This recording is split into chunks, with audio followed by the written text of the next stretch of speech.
Hello everyone. Today's topic is negative interaction. Negative interactions. Negative interactions.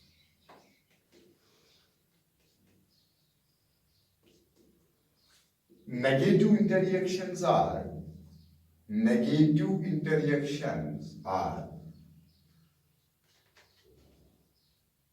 those interactions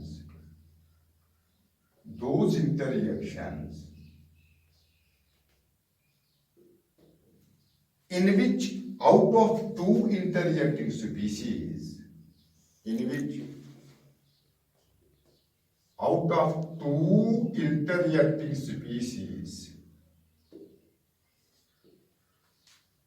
one is harmed.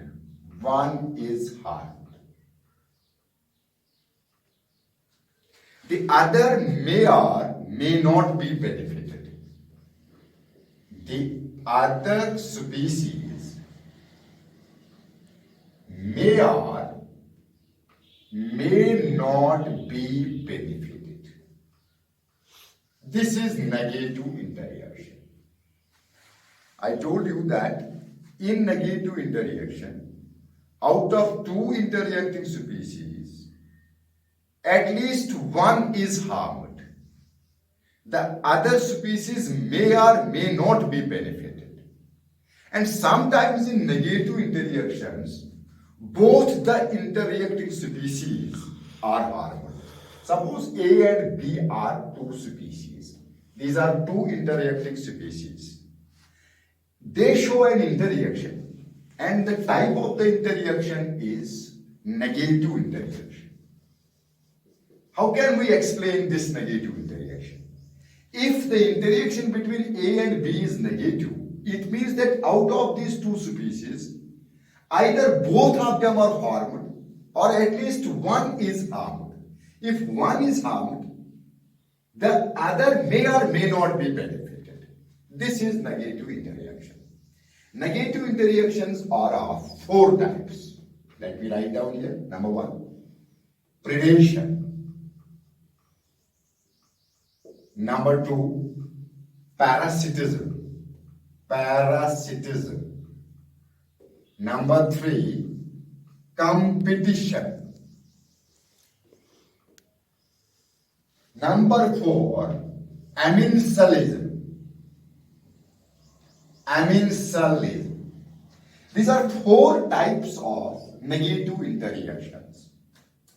If I will assign signs, if plus sign is assigned to the beneficial interaction, minus sign is assigned to the detrimental or harmful association or interaction, and zero sign is assigned to the neutral association or neutral interaction. Neutral interaction is that interaction in which the two interacting species, neither these two interacting species suffer, neither they are harmed, neither they get any benefit. Okay? If I will assign plus, minus and zero,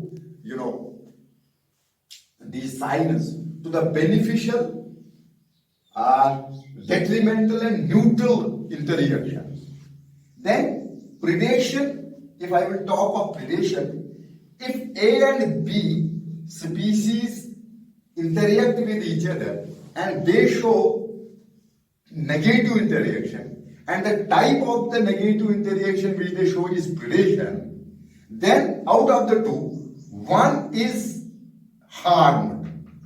That means one is harmed. When I say that one is harmed, it means that negative sign, minus sign, negative sign is given. One is harmed. Other may or may not be benefited. If it is benefited, then I may give the sign plus to it. If it is not benefited, then I may give a sign 0 to it. Assign 0 to it. This is how we indicate different types of interactions, negative interactions, when we assign signs to them, you may see in board textbooks that signs have been assigned to these different types of interactions. Is the reason why I told you that plus sign is given to that association in which one species is benefited. Minus sign is given to detrimental associations, whereas zero sign is assigned to those interactions where there is neither benefit nor there is any harm or effect of this association. Now, let us discuss predation in detail. Let us discuss predation in detail. Number one negative interaction is predation. If I will tell you what predation is, in simpler words, I will say students that predation is the act of catching, killing, and eating. Predation is the act of catching, killing, and eating. The organism which is caught, killed, and eaten, that organism is known as prey. Whereas the organism which does the act of this predation, which catches some other organism, which kills some other organism, which eats some other organism, we call that organism as predator. Predator. Predator and prey. Okay. But if I talk predation in context of interaction, I may say that predation is the way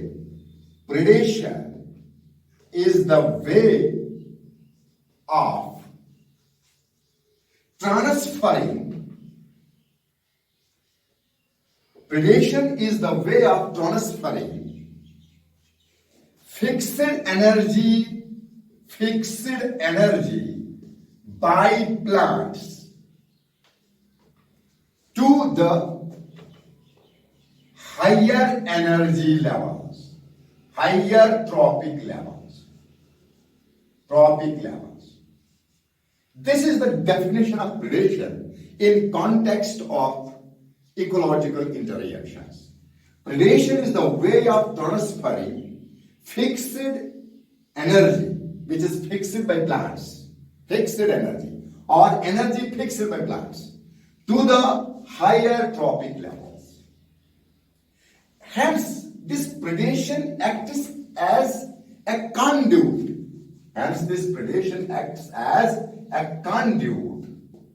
For transferring energy to the higher trophic levels.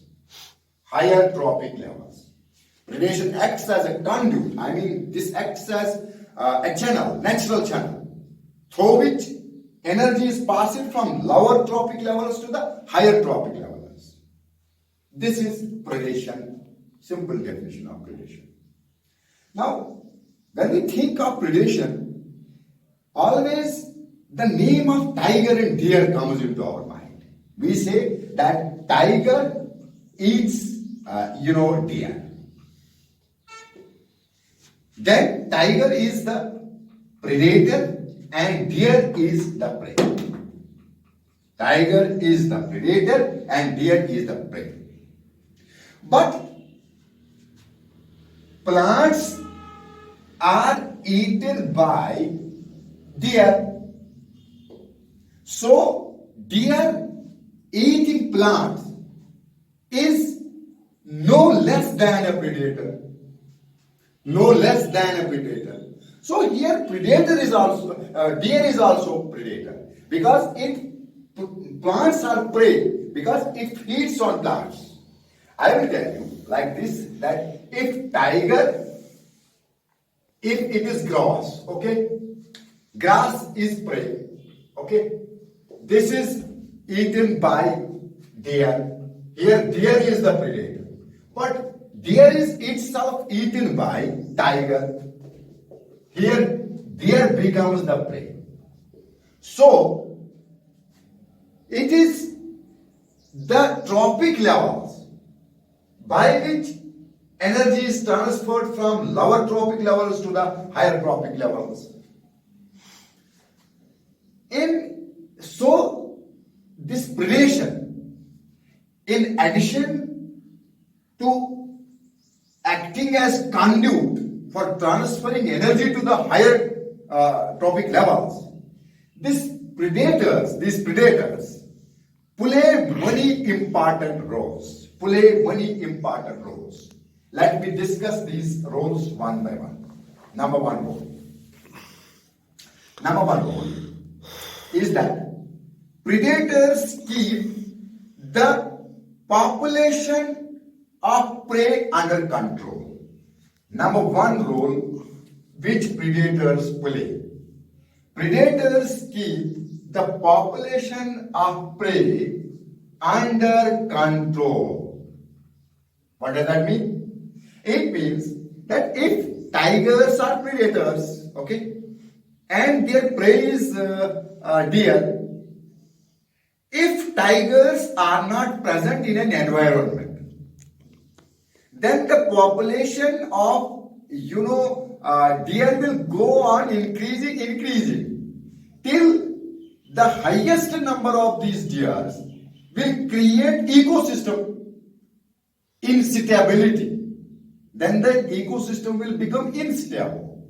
And a time will reach when ecosystem or the habitat will not be able to support large number of these deers.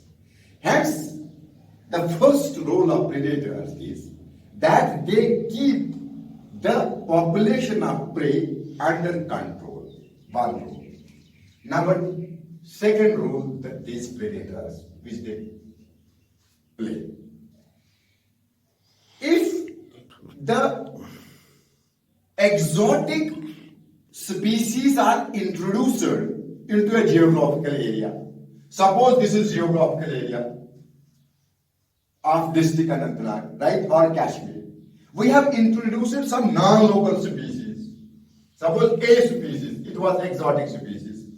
It was introduced to the J&K area, geographical range. This from some other place. This non-local exotic species will become invasive. What does that mean? It will grow rapidly. It will increase its number rapidly. Why? Because in the new habitat which has been provided to this non-local species, the natural predators of this species are absent in this new habitat. It's the reason why it becomes invasive.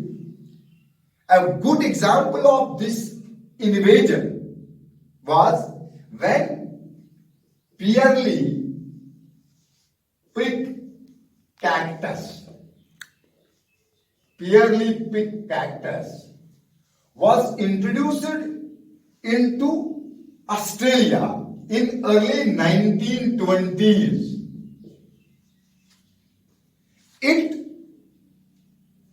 multiplied rapidly on millions of hectares of land, rangeland, and it created a havoc in Australia because of absence of natural predators of this pearly prick cactus in the areas of Australia. Large number of these plants were formed.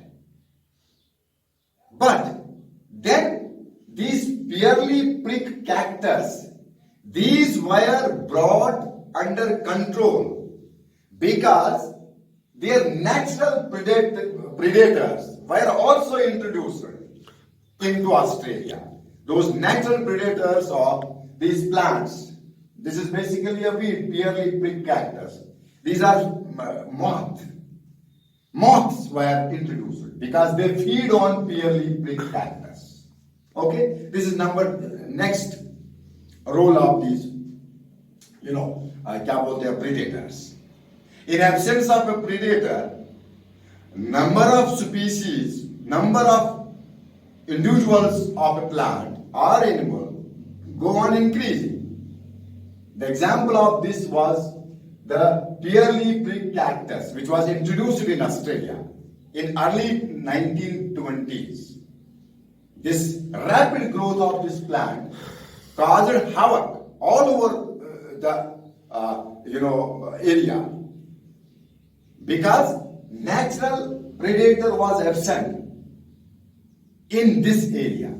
However, the population of this pearly prick cactus was brought under control when the natural predator of this plant was introduced into this area. The natural predator of this plant is the moth, which feeds on this pearly prick cactus. This is number 2.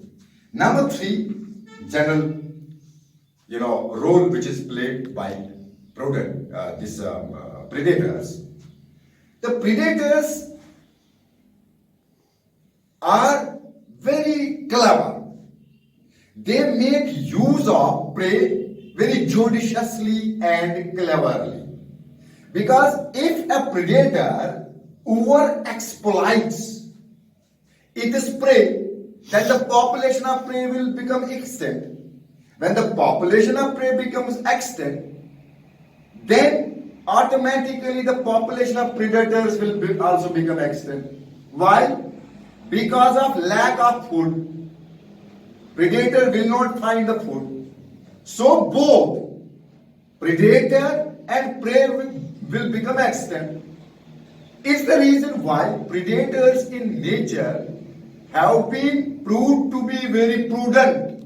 We say that in nature, predators are prudent, means clever. What does that mean? That means they make the use of prey very judiciously, very wisely, because they don't overexploit the prey. Once they will start overexploiting the prey,